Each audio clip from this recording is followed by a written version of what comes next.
Ẹ káàbọ̀ ẹ̀yin èèyàn mi. Ṣé rí lórí ọ̀rọ̀ Mega àti Alápìkẹ́? Ẹyẹ kan para wọn. Ibi tó bá lè jáde, ẹ jẹ́ kan jáde bẹ́ẹ̀. Ẹ jẹ́ kan lura wọn pa. Àwọn méjèèjì ọ̀rẹ́ ara wọn ni wọ́n. Àwọn ló máa jà lẹ́nìí tó máa settle ẹ̀ lọ́la, tó máa jà lẹ́nìí tó máa settle ẹ̀.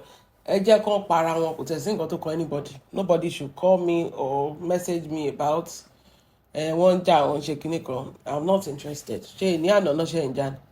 They will fight, they will settle it, they will fight, they will settle it. Now them sabi. Moving on. Ẹ̀yin tẹ́ sọ pé ẹ rí fídíò tí Kudi ṣe. Mo ti bá yín download ẹ̀. Mo ní download ẹ̀. Màá kà fún yín ní nǹkan tí Kudi sọ. Torí ẹ sọ pé ẹ rí àbí ẹ understand ibi tó ti bú Ìyábọ̀. Ẹ̀yin ẹ má worry, mo wà ń bí fún yín torí gbogbo yín like àbòsí ni o. Mo ti bá yín gbà lọ́dọ̀ Akamba Rich. So gbogbo ẹ̀ ló wà ń bí. Ó máa kà fún yín nǹkan tí sọ tí Kudi tó jẹ́ pé inú gbogbo ọ̀rọ̀ Ìjẹ̀ṣà yìí ní nǹkan tí ò ní nǹkan kan ṣe pẹ̀lú Ìyábọ̀. Kudi ṣa gbogbo ẹ̀ papọ̀ àtọ̀rọ̀ Ìjẹ̀ṣà àtọ̀rọ̀ Mohbad ó dà lé Ìyábọ̀ lórí. Kéèyàn ṣa gbogbo ẹ̀ papọ̀ kó dà lé Ìyábọ̀ lórí.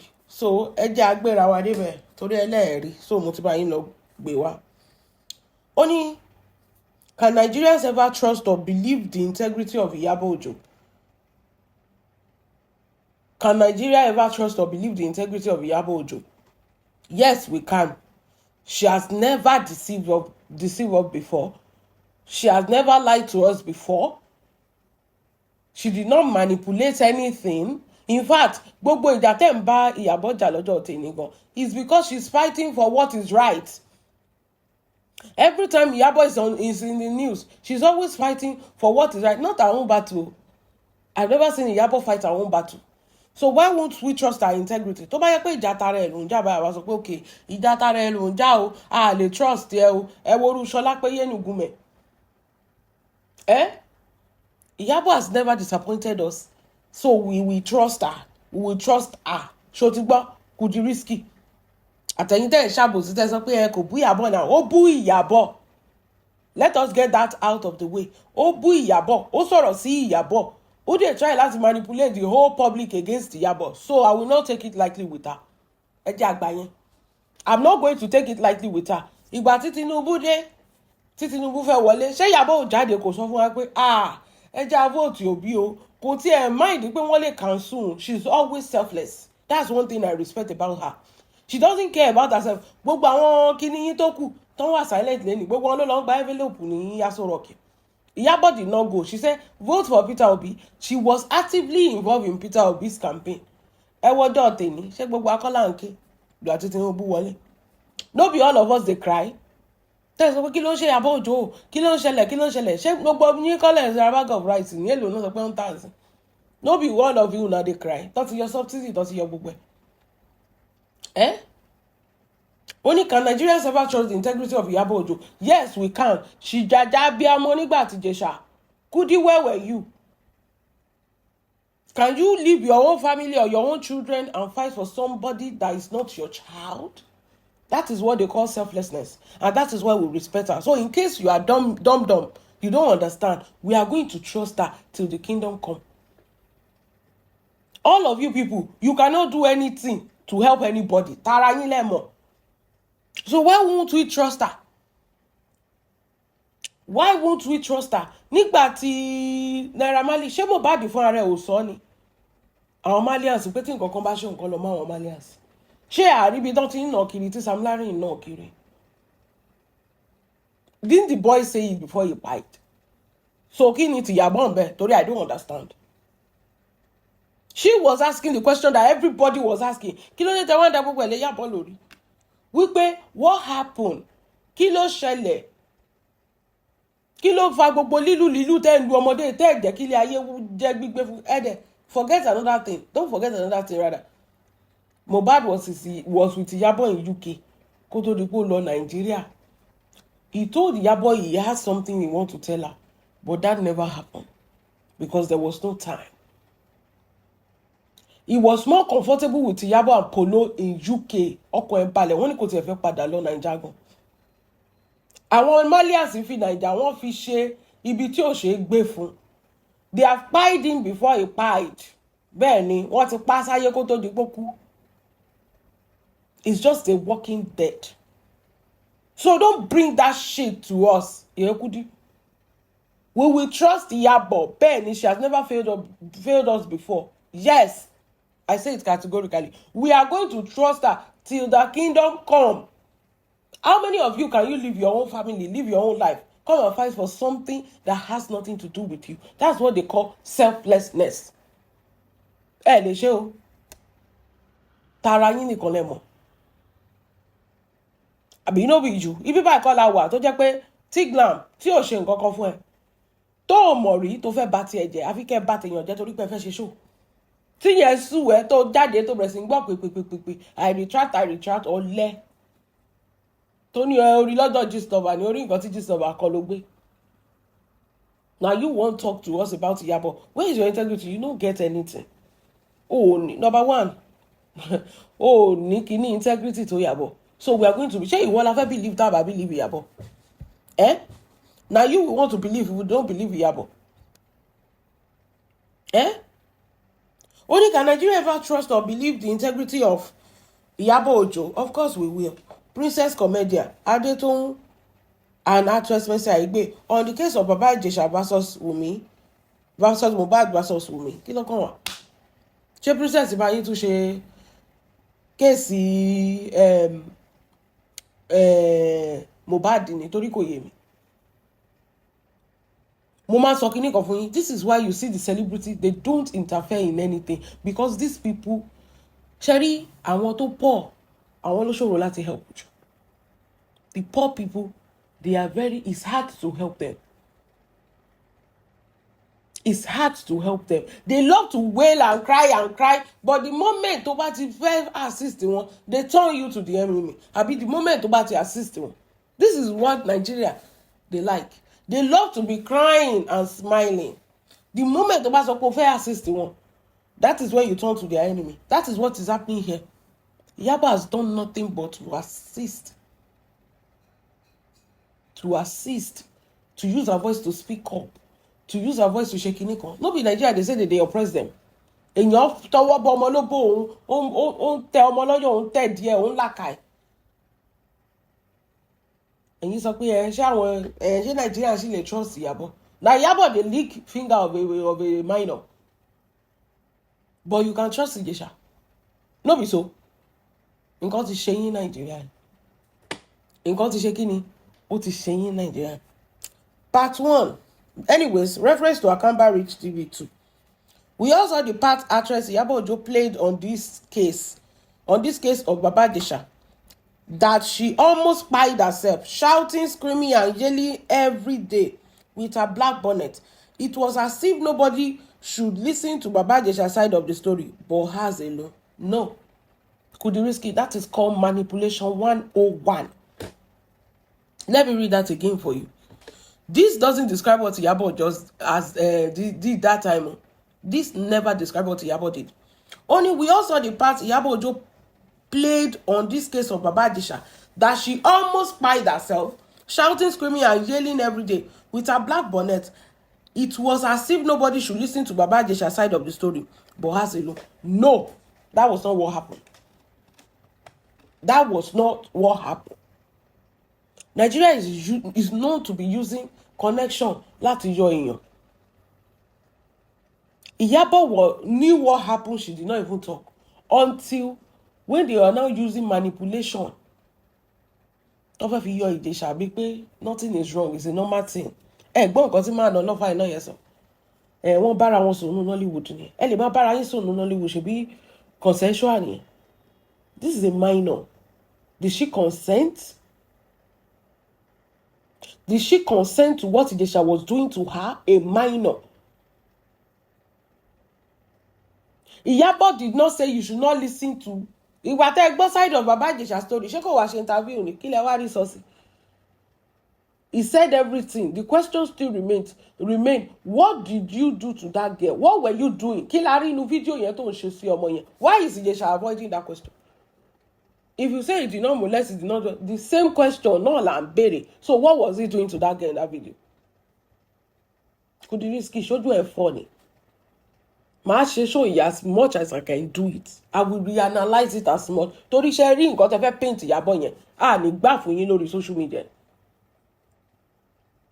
nǹkan tó dẹ̀ ń dùn yín kì í ṣe tìjẹ̀ṣà tí Mohbad ni.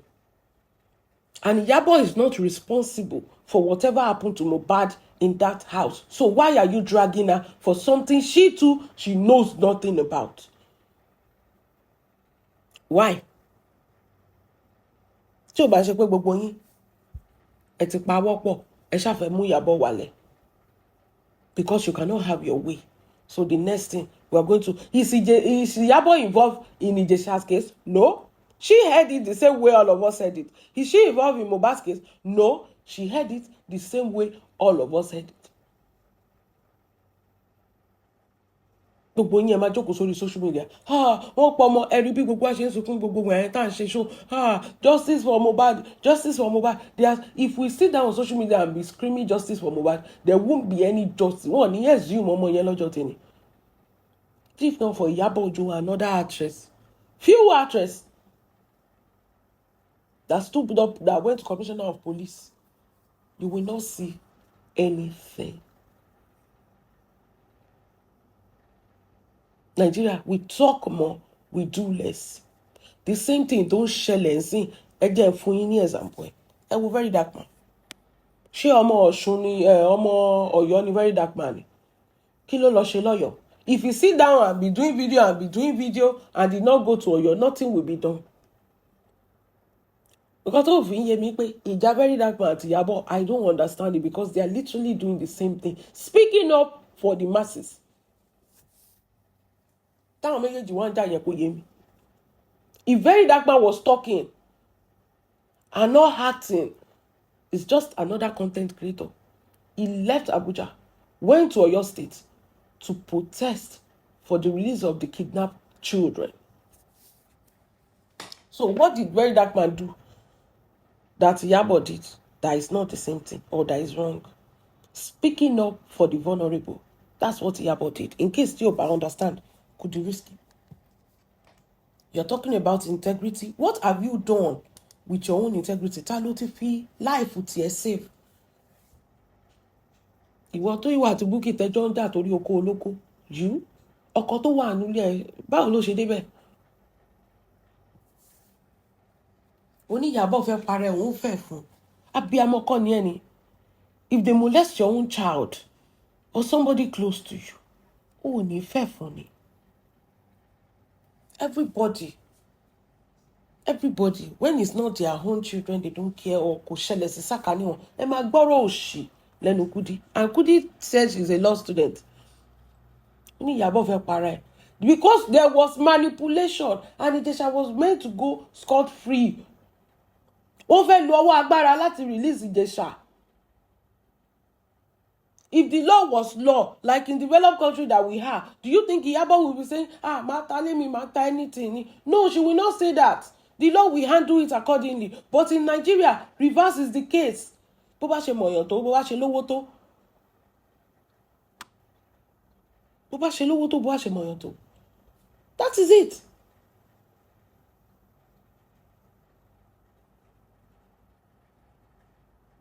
We also saw the part Iyabo Ojo played on the case of Baba Ijesha, that she almost spied herself, shouting, screaming, and yelling every day with her black bonnet. It was not every day, it was once. Point of correction. She only said, "Matale me." She was not shouting every day.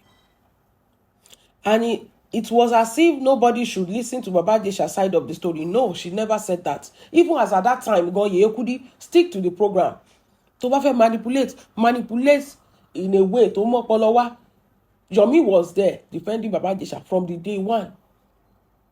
Yomi was there defending Baba Ijesha, bringing different narrative. The whole Nollywood was there to support Baba Ijesha. It was Princess Iyabo and Adetun alone. Yomi was there. All of I know was there. Most of them was there. Abukia was there. Z-Dog was doing show from the day one. We were all hearing different narratives. One set here up. One equal feel at home. So it wasn't like one-sided thing. Don't bring that manipulation to us. We are smarter than that. a dẹ̀ mọ bí Yomi ṣe ń jà fitafita tó sọ pé àwọn máa dáná sóra wọn if the God convict and ṣe kinní kan that he was lying saying different type of lie.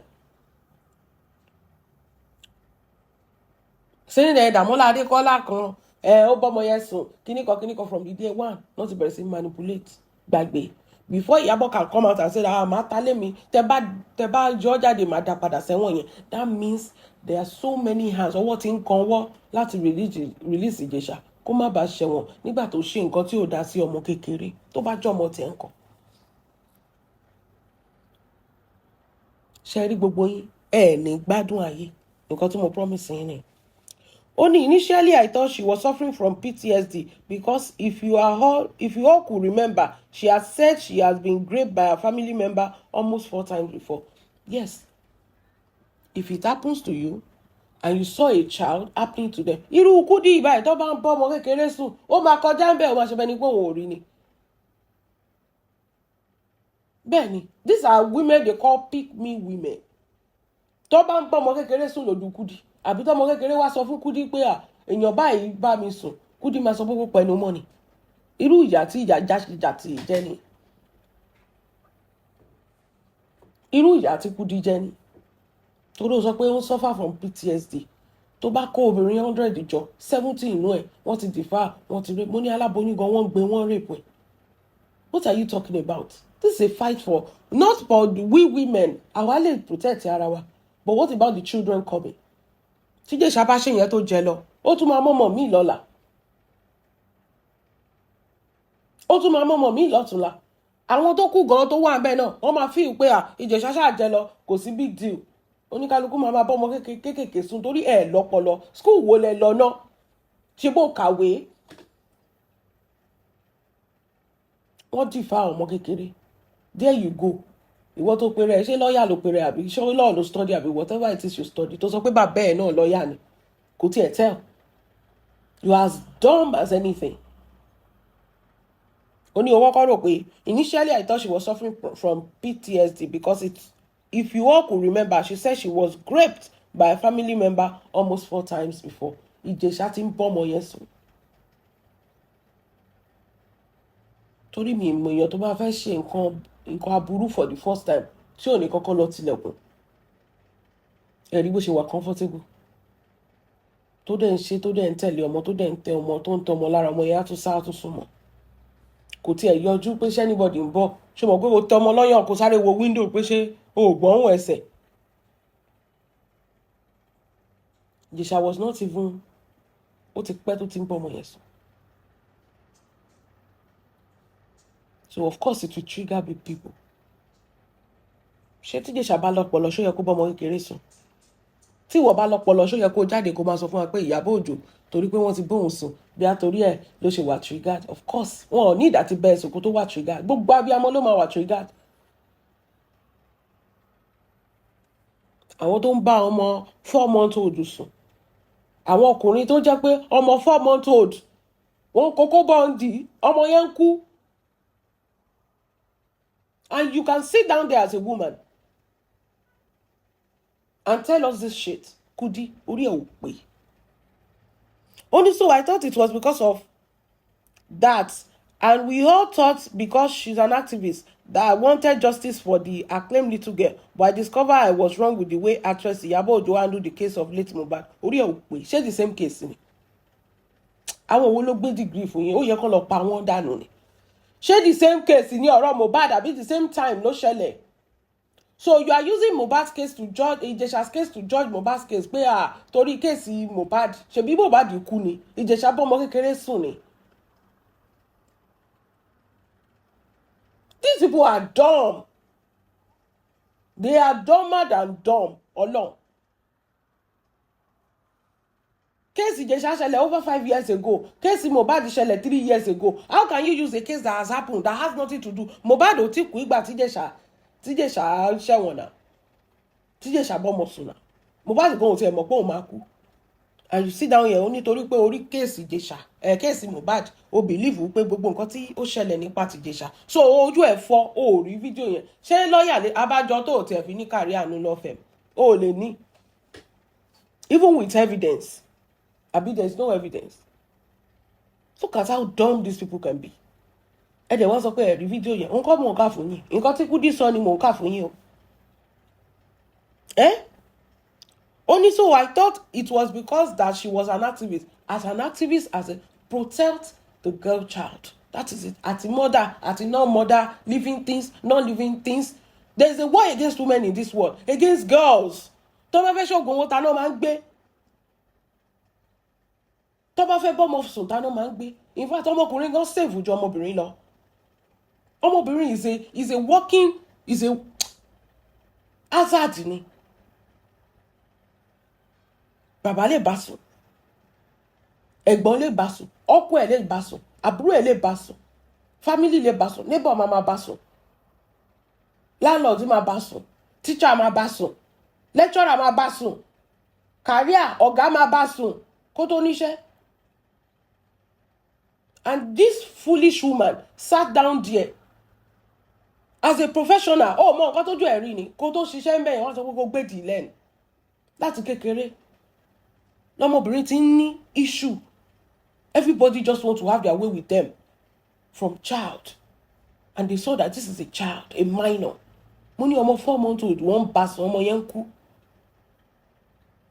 Rí kíní tó máa ń go viral, tó máa sọ pé, okay, would you rather leave your child? Wọ́n máa bèrè lọ́wọ́ àwọn ọkùnrin o.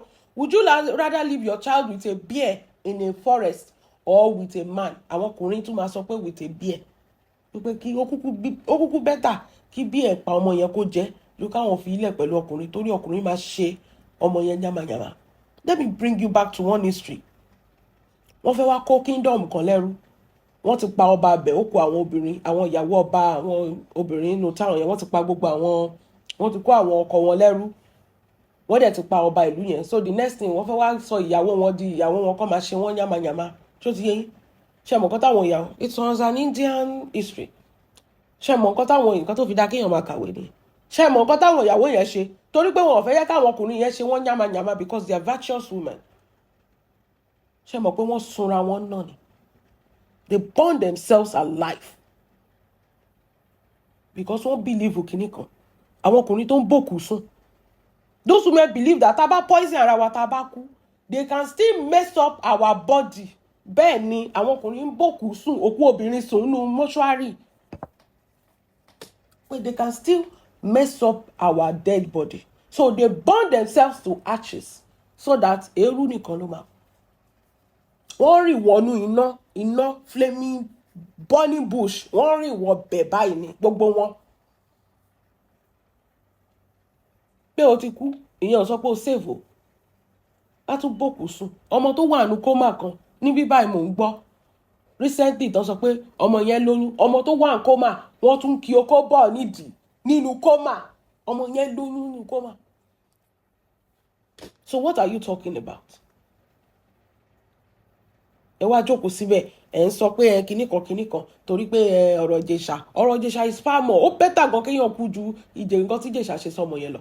Àìmọye obìnrin tó ti para wọn torí pé they see the abuser every day walking freely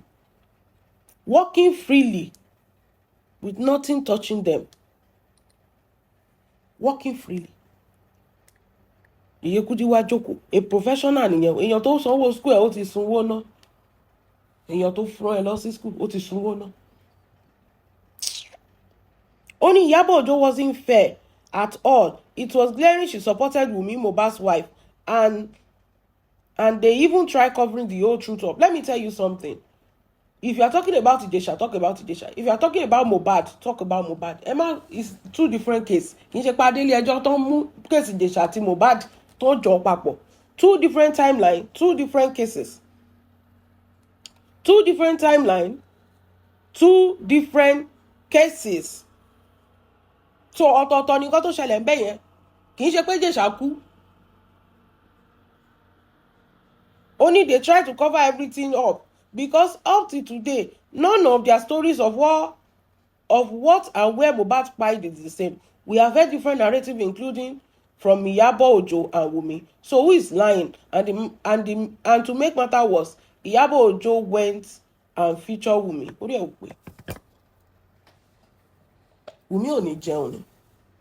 kò ní tọ́jú ọmọ tẹ́ fẹ́ gbà tẹ́ fẹ́ fi ṣe DNA kí lẹ rò pé ọmọ yẹn jẹ láti jọ́ tí bàbá ẹ̀ ti kú iṣẹ́ kọ́ ni Wùmí lọ ṣe ni ṣé feature tán fún ní feature yẹn ṣọ̀fẹ́ ni ṣebí ó máa gbowó ń bẹ̀ she's trying to survive ọmọ yẹn ti mú 2 jobs ó ń ṣe business ó tún ti ń ṣe movie nsìn why to survive and to take care of her son kí ni Mohbad fi ilẹ̀ àbí tí Mohbad bá tẹ̀ fi nǹkan kan lẹ̀ ṣé wọ́n ti kó fún Wùmí ni gbogbo alamọ̀ pé Wùmí ò tí ì gbà nǹkan kan torí gbogbo yín ẹ̀ ti sọ mọ́rọ̀ torí Wùmí lẹ́ ń sọ lójoojúmọ́ gbogbo ilé ìtẹ́ sọ pé ó ní CPR 6 àbí CPR lẹ́ ń pè ní NIN bíi 8 ó ní kinní kan 6 gbogbo ẹ̀ ti sọ mọ́rọ̀ gbogbo ilé ìtẹ́ ń gbé passport ẹ̀ jáde ẹ ti máa sọ pé nǹkan báyìí ni Wùmí ti gbà o ó ti kó gbogbo owó Mohbad ẹ ti máa sọ mọ́rọ̀ ṣọ́mọ yẹn ò ní ṣiṣẹ́ kò ní jẹun kí lẹ rò pé ó ń jẹ for the past 3 years ẹ̀yin kọ́ lẹ gbé lọ sí court ni ta ló ń sanwó lọ́ọ̀yà torí orí yín ò pé ẹ̀ sọ pé torí pé Wùmí ó feature nínú fíìmù iṣẹ́ kó lọ ṣe ni ṣé eré ló lọ ṣe nínú fíìmù yẹn ni she's working to take care of herself pay her bills and take care of her son ṣẹ́yìn fún lówó ni ẹ gbà mí lọ́wọ́ àwọn pípọ̀ wọ̀nyí kẹ́ ó wá ń da kéèsì Ìjẹ̀ṣà mọ́ kéèsì Wùmí if you have any evidence pé Wùmí ló pa Mohbad go to court àjẹbẹ́ kò ní yẹ ṣé ọ̀rọ̀ bàbá Mohbad ò tà sí ni àbí ọ̀rọ̀ gbogbo yín ò tà sí Yomi sọ pé wọ́n ti ṣubú látòrí stairs ni Karimo sọ pé Wùmí yọ railings ogun lọ́rùn ni bàbá Mohbad sọ pé alẹ́ Mohbad ló wá pa Mohbad mọ́lé ẹjọ́ ọ̀rọ̀ tí yín ò tà sí tẹ́ bá sọ pé ọ̀rọ̀ Wùmí ló tà sí 15 people wà nílé yẹn if Wùmí pa Mohbad they go talk at least one person will talk there's nothing to cover up autopsy revealed that he reacted to an injection based on EpiPen. Or say EpiPen to save his life. Kill a one so. That is a fact. But you guys don't want facts. We do a money part 2. Mo de padà bọ̀. Mi ò fẹ́ kó gùn ju eléyìí lọ. So that kò ní sue everybody. I will explain the things that you people don't understand. I will explain it to you very well. Gbogbo manipulation tẹ́ ń ṣe yẹn. Ẹ má máa gbé wá sọ́dọ̀ èmi ẹlẹ́yà tẹ́mu. Wípé ẹ fẹ́ bà orúkọ Ìyábọ̀ jẹ́ yẹn. Kì í ṣe lójú ayé. Kì í ṣe lójú ayé. Oore lọmọ yẹn ṣe. Oore tẹ́yìn ò lè ṣe. Tó bá yẹ pé kíní ìyá ọ̀dọ̀ yín ló ṣẹlẹ̀ sí. Ẹ máa sọ fáwọn ọmọ yín. Shh, keep quiet o.